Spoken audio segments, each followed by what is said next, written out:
Olá, hoje nós vamos falar um pouco sobre uma revisão de vermes, helmintos, plateumintos e nemateumintos, as suas doenças, as doenças que eles provocam, e também um pouquinho sobre molusco. Vamos acompanhar uma multimídia.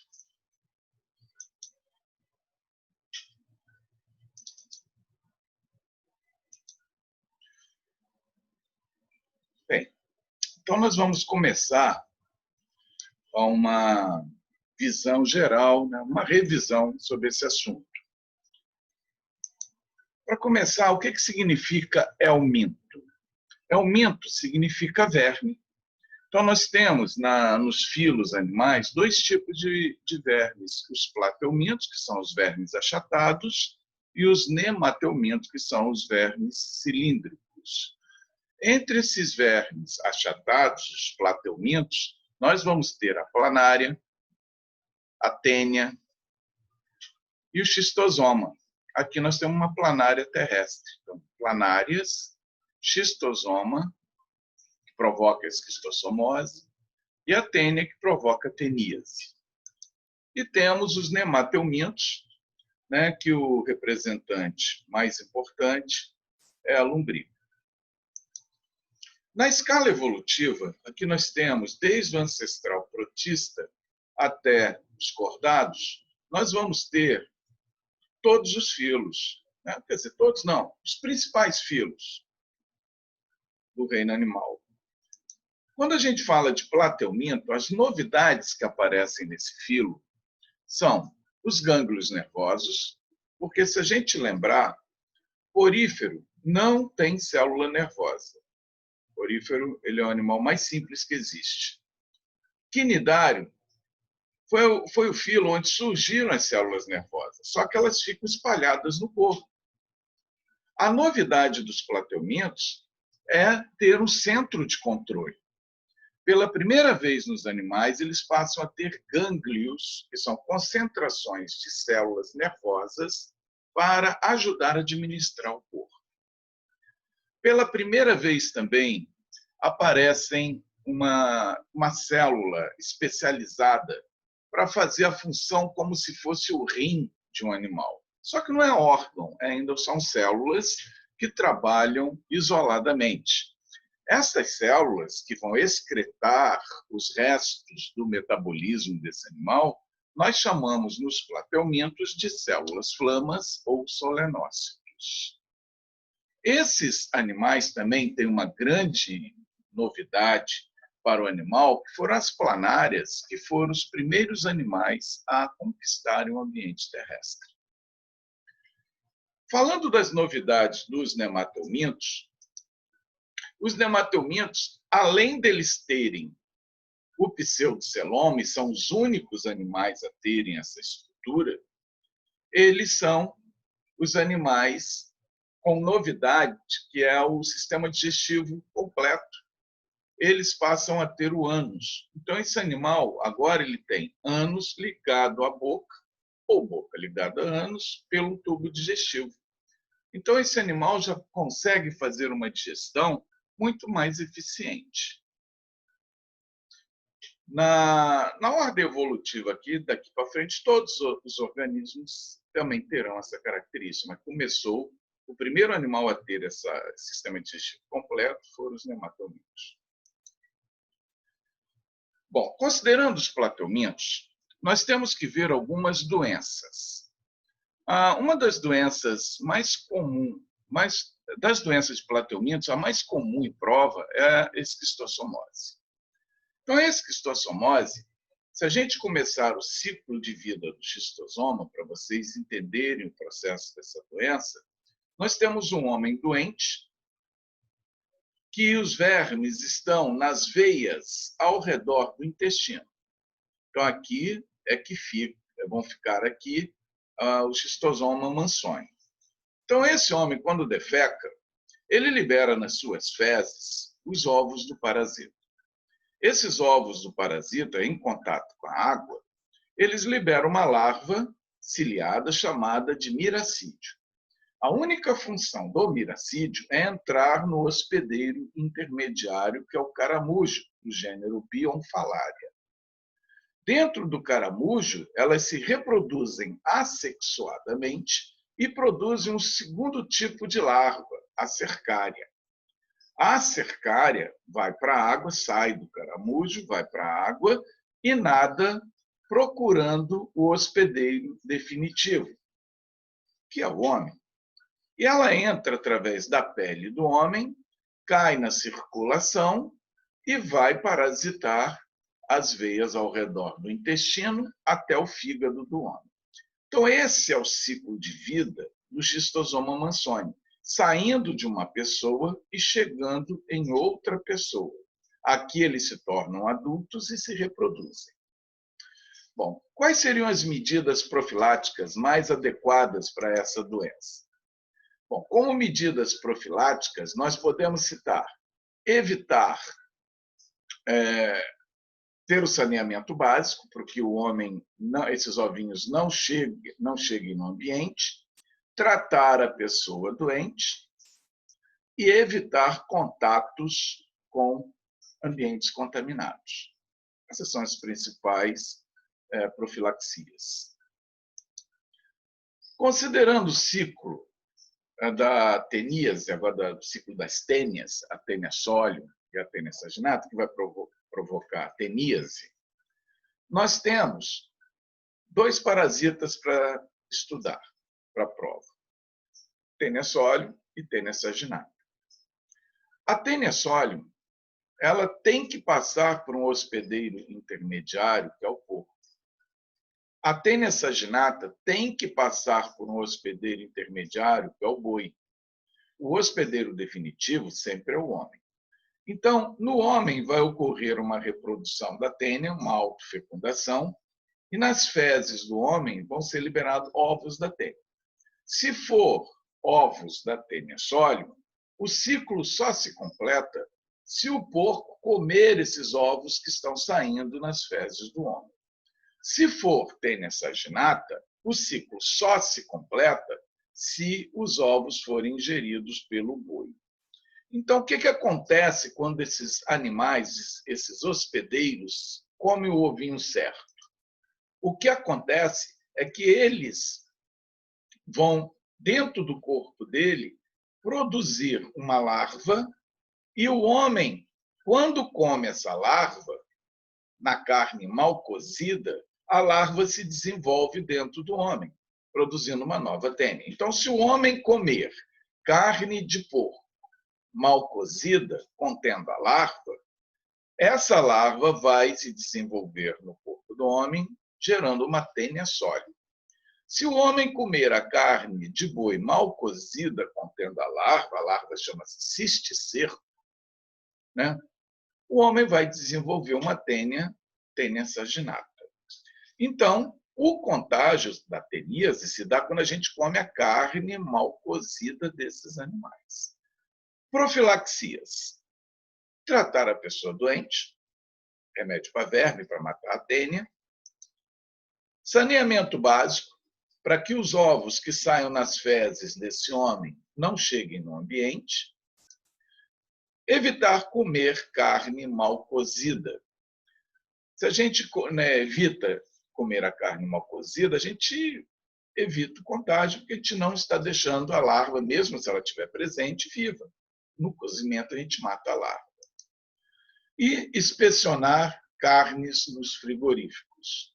Isso é fundamental para se identificar o verme antes de ser consumido pelo homem. Na realidade, a larva. Cisticercose. A cisticercose é uma doença quando o homem tem a larva da tênia solium. Então, na realidade, o homem vai fazer o papel do porco. O que aconteceria com o porco vai acontecer com o homem. Então, o homem, quando ele tem uma tênia, tem que ser a tênia solium. Nas fezes desse homem, libera ovos da tênia solium, que deveria ir para o porco. E vai fechar o ciclo de vida da tênia.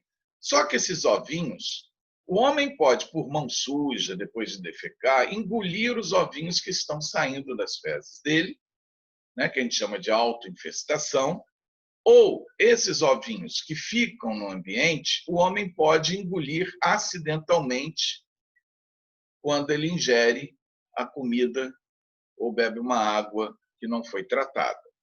Então, desse jeito, o que iria acontecer com o porco acontece com o homem. O homem come uma larva, quer dizer, come o ovo. Dentro do ovo dele, o ovo estoura, libera uma larva, e essa larva fica alojada no corpo do homem. Essa larva alojada pode ir para qualquer lugar do corpo, e o grande perigo é quando vai para o cérebro. E aí nós chamamos de cisticercose. Então, esse é o problema da cisticercose. Bom, nematelmintos. Nematelmintos, a doença mais frequente de nematelmintos é a lombriga, né? O Ascaris lumbricoides. Como é que ocorre essa doença? Bom, acidentalmente, quando um homem contaminado, né, defeca, ele libera no ambiente milhares de ovos de Ascaris. Esses ovinhos devem ser ingeridos por um outro homem. Quando o homem ingere esse ovinho, que saiu nas fezes de outro homem, os ovinhos se desenvolvem no intestino e liberam uma larva. A larva migra para a circulação do homem, passando pelo fígado, pelo coração e vai até o pulmão da pessoa pelo sangue, sendo conduzido pelo sangue. Quando chega no pulmão, ela fura o pulmão, sai do sangue e começa a caminhar nas vias respiratórias do homem. Né? Indo pelas vias respiratórias, elas vão chegar até na garganta. Aí o homem comendo, bebendo água, ou simplesmente quando elas sobem na garganta, provocam uma coceirinha, o homem engole saliva para se liberar do pigarro que dá dessa coceirinha. E daí elas voltam de novo para o tubo digestivo. Agora, no tubo digestivo, elas já estão maiores e já podem sobreviver ali e já estão praticamente imunes às nossas enzimas. E daí se tornam lombrigas desenvolvidas que vão se reproduzir e o homem vai liberar ovos nas fezes. Então, esse é o ciclo de vida do Ascaris. O que a gente tem que fazer como medida profilática? Tratar a pessoa doente com remédio para verme, saneamento básico, para os ovinhos não irem para o ambiente, e lavar muito bem alimentos, só beber água tratada. Amarelão. O amarelão, ele consiste em duas doenças. O amarelão, ele pode ser o ancilóstoma, que vai provocar a ancilostomose, e o necator, que pode provocar a necatoríase. Então, necatoríase e ancilostomose são amarelão. É a mesma doença por parasitas diferentes, todos nematelmintos. Como é que se dá o amarelão? O amarelão, o homem defeca no solo, os ovinhos ficam no solo e liberam uma larva. Essa larva, que é liberada dos ovos do ancilóstoma ou do necator, ficam livres no solo e, se o homem andar descalço por essa região, elas entram pela pele do homem, caem na circulação e vão fazer o mesmo trajeto da ascaridíase. Vão passar pelo pulmão, chegar até o pulmão, aonde vão furar, vão subir pela garganta e o homem vai engolir a larva, fazendo ela chegar no intestino, aonde ela se desenvolve. Por que essa doença provoca o amarelão? O que é amarelão? Amarelão é anemia. Por que ela provoca essa anemia? Porque esses parasitas se alimentam de sangue no intestino. Então, reduz o sangue da pessoa e a pessoa vai ficando anêmica por falta de sangue circulante. Um outro sintoma que pode ter nessa doença é porque, devido aos vermes beberem o sangue, pode ter escapes de sangue. Consequentemente, com escapes de sangue, pode ser liberado nas fezes e a pessoa vai ter vestígio desse sangue nas fezes. É um outro sintoma. E a pessoa fica, por estar anêmica, cansada, desanimada, né? Devido à parasitose. Bom, o que tem que se fazer para evitar? Tratar a pessoa doente, remédio para verme, né? Andar calçado para evitar que as larvas entrem no sol, entrem na pele através do sol. Filariose. Bom, a filariose é uma doença que é transmitida ao homem pelo mosquito. Esse mosquito é o mosquito Culex. Esse mosquito Culex, ele, ao picar o homem, ele introduz no homem as filárias. As filárias caem na nossa circulação e vão se alojar nos vasos linfáticos. Os vasos linfáticos têm a função de drenar o plasma excedente dos tecidos. Eles evitam que a gente inche o corpo, fique um corpo inchado, edemas. Então, nosso corpo tem uma tendência a inchar, só não incha porque tem os vasos linfáticos. Agora, imagine uma pessoa com essa doença que vai ficar com os vasos linfáticos obstruídos ou até destruídos. Essa pessoa não drena o tecido. Aí dá edema, incha, que é a elefantíase. Então, essa doença, o principal problema dela são esses edemas, esses inchaços provocados pelos parasitas nos vasos linfáticos. Como é que se dá, então? O mosquito pica o homem fica doente, fica com filária, outro mosquito pica um homem doente, pega as filárias, se contamina, vai picar outra pessoa e assim por diante. O que fazer? Combater os mosquitos. Essa doença é uma das doenças que não tem tratamento eficiente. Então, não se tem a se tratar a pessoa doente, tem que combater o mosquito. Bom, agora, que é o objetivo, fazer uma revisão sobre moluscos, que foi o último assunto que nós trabalhamos em sala. Bom, os moluscos, eles já são animais bem mais desenvolvidos que os helmintos, que os vermes. Os moluscos nós podemos organizá-los em 3 principais classes. Existem outras, mas as 3 principais são cefalópodes. Os cefalópodes são todos que têm céfalo, cabeça, ligado aos pés. Então, aqui vocês têm a cabeça e os pés que são os tentáculos. Então, os cefalópodes são polvo e lula. Gastrópodes. Os gastrópodes, como o nome está dizendo, gastro, vem de digestão, podes, pés. É porque esses animais se alimentam pela boca. Eles têm uma boquinha aqui embaixo e todos que tiverem isso vão ser gastrópodes, que são os caramujos e as lesmas. E os bivalves. Os bivalves, como o próprio nome diz, bivalva. 2 valvas. Aqui, quando a gente observa um bivalve, nós pensamos que ele tem 2 conchas. Não tem. Eles têm uma concha que se dobra para proteger o animal. Então, é uma concha com 2 valvas. Bivalve. Aí nós temos a ostra, os sururus, os mexilhões, né, que se enquadram nesse grupo de animais. Bom, eles são os primeiros animais celomados. E eles são enquadrados dentro dos esquizocelomados. O que é isso? Vamos lembrar, né? Então, observem que o celoma é essa parte branca aqui entre a mesoderme, dentro da mesoderme. O azul aqui é endoderme, o amarelo é ectoderme e o rosado aqui é a mesoderme. Então, o celoma é um buraco, é uma cavidade que surge na mesoderme para alojar os órgãos internos do animal.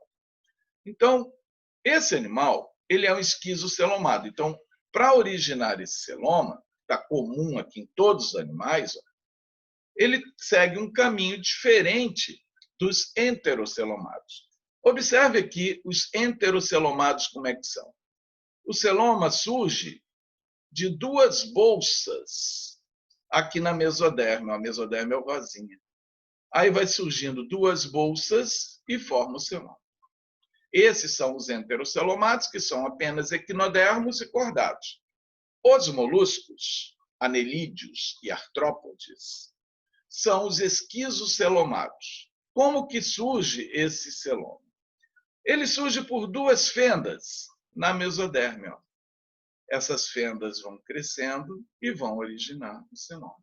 Então, os moluscos são os primeiros animais celomados, os primeiros esquizocelomados. Junto com eles estão anelídeos e artrópodes.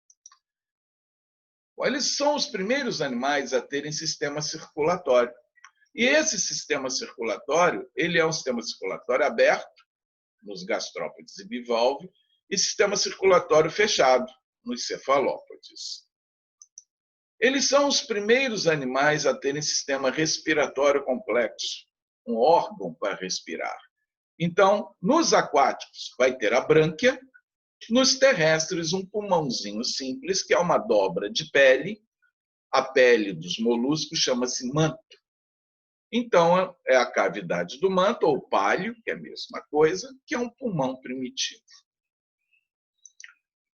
E a excreção, eles são os primeiros animais a ter um órgão excretor. Os helmintos, eles tinham células excretoras. Aqui, órgão excretor, o nefrídeo. O nefrídeo tira o sangue de uma cavidade em volta do coração. Nós chamamos, então, de cavidade pericárdia, porque está na periferia do coração. Esse sangue é que é filtrado pelo nefrídeo, que é como se fosse um rim para eles. Né? Na alimentação dos moluscos, essa estrutura, a rádula, ela é bem cobrada em prova.